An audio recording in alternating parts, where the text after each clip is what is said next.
So we're making our half square triangles here.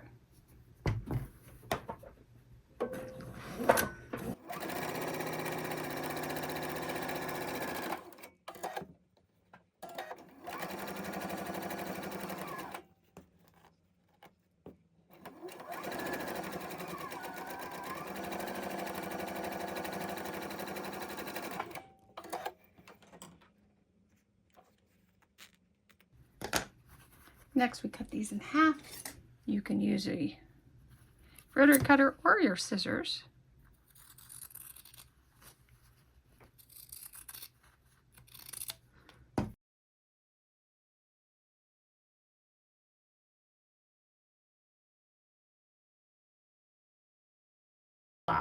And one of the things I can tell you with the number of half square triangles and whatnot we have in this, one of my favorite things to do is use a ruler the right size. Make sure you have the diagonal on your diagonal and then trim accordingly. And this gets rid of all the tails. I always size things a little large because, well, I happen to cut much better than I sew. So we're going to turn this around then just so that my arms aren't at an awkward angle. And you can see I'm keeping that on there. And you want to keep a firm hold on these so they don't slip and slide on you.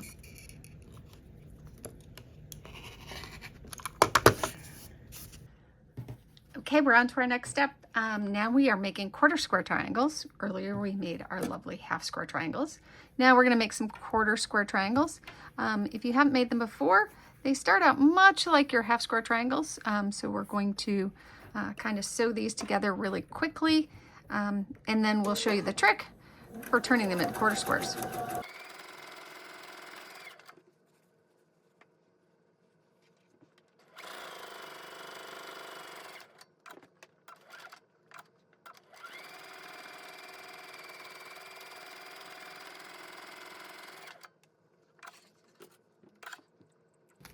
Okay, so we've sewn on both sides here of our drawn line. We're going to cut these in half, and then just like we did earlier, we're going to press these so that the seam is to the dark side, and that will actually we're going to press it so it's towards this color, which is called Blizzard. We're going to make both sides, Blizzard sides, work for us here. Okay, and I'll be right back. All right, so right now we have two sets. Two of each of these as far as our half square triangles go. You can trim this point. In fact, in the instructions I put it there because some people like to trim at each step. I'm going to skip that step here because it's not really necessary. So I'm going to put these two together. Okay, now you note I pressed both seams towards this pink, this Blizzard color, just to make sure that they nest nicely. And I starch my things and tend to press them in between. If you starch them, you don't necessarily need to press them. You can finger press them instead of press them with some heat. But what we're going to do now is we are going to mark, I'm going to do this on the light side because it'll show up a little bit better. We are going to take and mark across here, perpendicular to our seam. Okay. I'm not a fan of Frixion pens. This is about the only time I think they work well. Is when marking seams like this, okay? And we're gonna sew on either side of that, and once we sew on either side of that, we'll cut it apart and trim it.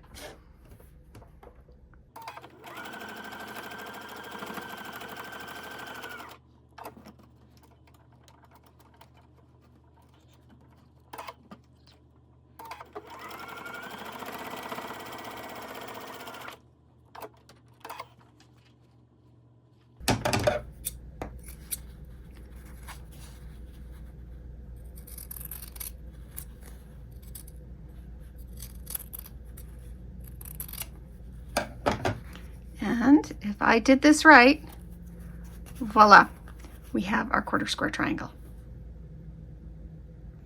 One trick with these, as we pull them out, one of the things we're going to do is press these. But in the back here, what you can do to make these lay a little flatter is you can do something we call spin the seam.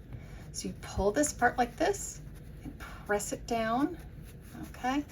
And that will spin your seam, and then you can press this in place. So this lays a lot flatter than if you don't do this. So as you saw, just give the little seam a little tug, And you can flatten those pieces like that. Okay, we're on to our last set of units for our Polaris block. And what we have here, I've got my little square here, and we're going to do some stitch and flip. Whenever I have these kind of awkward shapes, stitch and flip to me is the easiest way to manage them. So stitch and flip, you start with 2 equally sized as far as the width goes here. And I'm going to sew on the line here. Okay.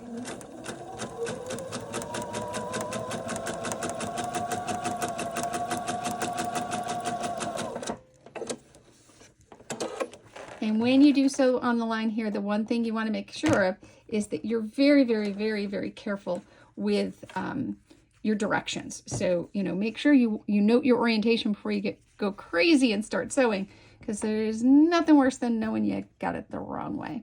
So in this case, we want them both going toward each other. Do it again. And it works best if you sew just inside the line, meaning just to this side of the line. So that way when you flip it out, it should come out correctly. Good news is, if you're following this as a block of the month, we have been a little generous with some of our cuts to make this possible. Now, the next step I do is I flip it out here to make sure that I'm going to come square. Okay, and what you'll see here is that I'm not quite as square as I'd like to be on this one. And this is the one that I did right on the line. So I'm going to come back through just so you guys see this, just because I know everybody makes this mistake. And I'm going to trim it a little bit here. Second one just inside the first one. Okay. And then that should, when I rip the original line out, and I may have to come a little closer, should be better. This one, I put the line kind of on the inside here. And when I fold it back, it worked out perfectly because I put it just inside the line. Now what I'm going to do is I'm going to cut off this excess fabric here. Okay, so we've done our test. We folded these back. They look good. Now we flip them back over. We take our handy dandy ruler here and we put it on our seam line and we kind of trim the excess off. So you'll end up with a little bit of a purple piece and a little bit of a bluish piece. Okay. Now you want to make sure that's why we always flip these to begin with, to make sure that, yeah, it's right where I think I want it. No sense in wasting fabric. Oops.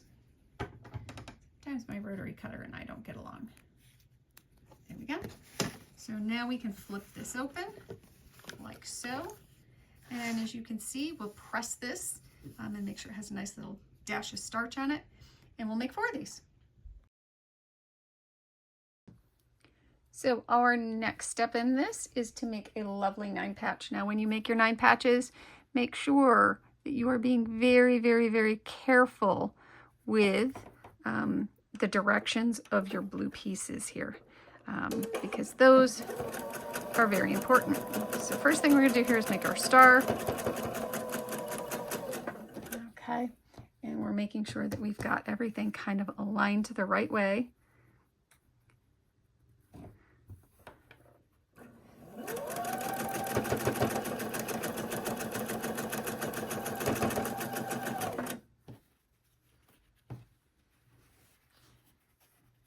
So that our pieces will go together well. The beauty of batiks is there's kind of a right way and a wrong way. One side will be a little bit fainter than the other, so it's not a huge difference.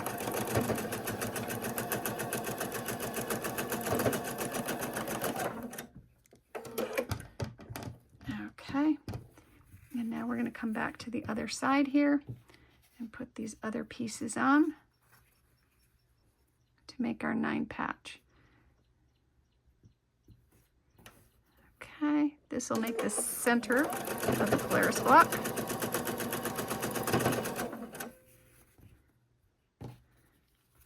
And you'll note I'm being very careful with my organizations here.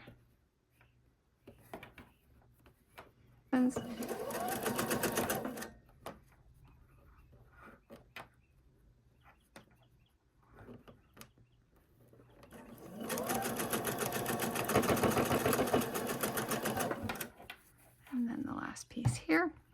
And this will be our beginnings of our 9 patch that we'll sew together. But I am going to, we're going to finger press everything together, so to speak. Okay, so what we should see now is that we have our blocks like so. Okay, and now we're going to flip these over and, okay, I try to nest my seams here.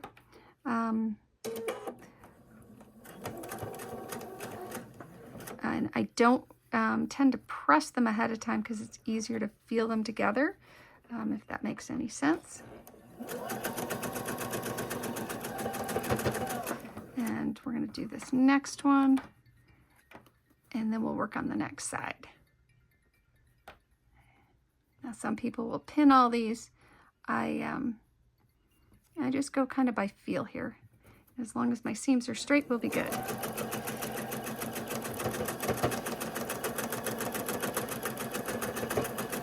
There's the first one.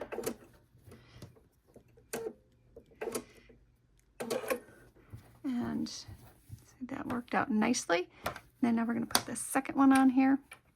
And again, nesting our seams. So you can feel those right there. So they should nest together. Align your corners and move from there.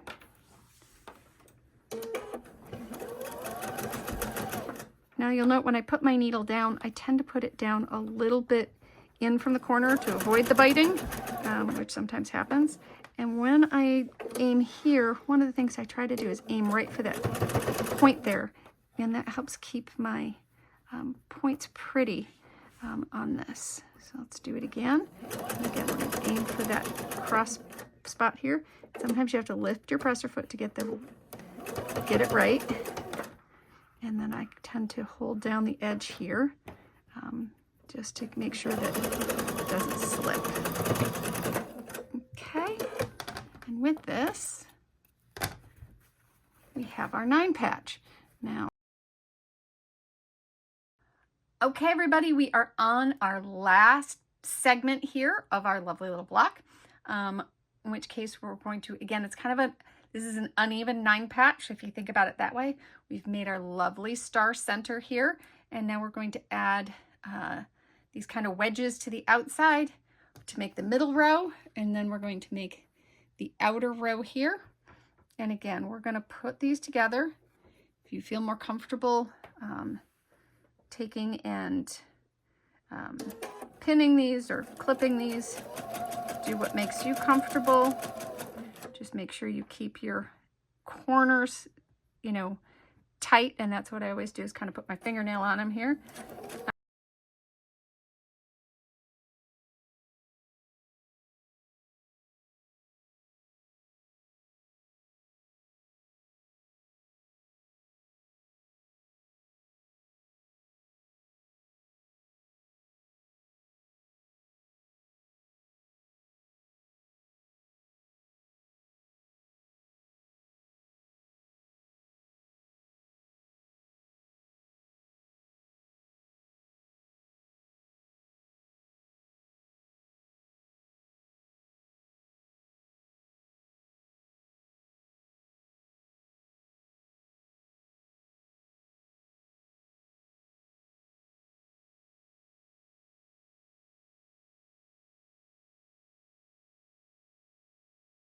We have our edges, and we have our center. And again, I am going to, just as I said earlier, I'm going to make sure that I press these.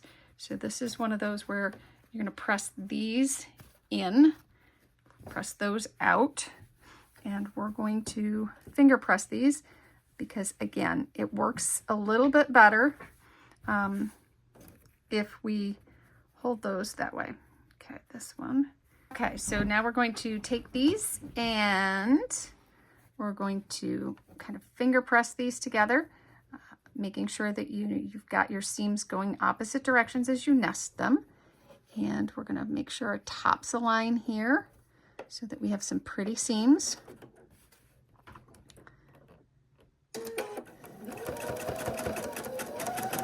I tend to hold on to that nesting pretty tightly till I get to it. And then I go to the next nesting and hold on to it pretty tightly as well. Making sure that, you know, we keep it taut, we'll keep a nice line here.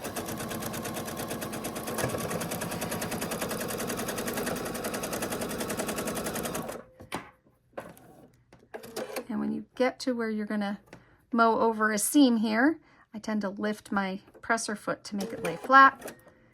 One of those little tricks. And then hold that point there.